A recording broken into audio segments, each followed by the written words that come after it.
Ronaldo, the first batchment. Okay? Dantaco di Ronaldo tate. Rick, abraço aí, mano. The first Tchau, tchau, mané. batchment. Tamo junto. The first batchment. يلا قاعد وصلت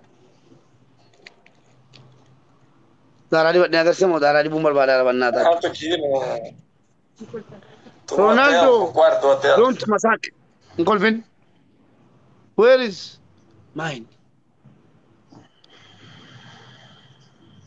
شيطان وجهته ما ما كيسن جرم Injiru distiin qabu sin jedhaara.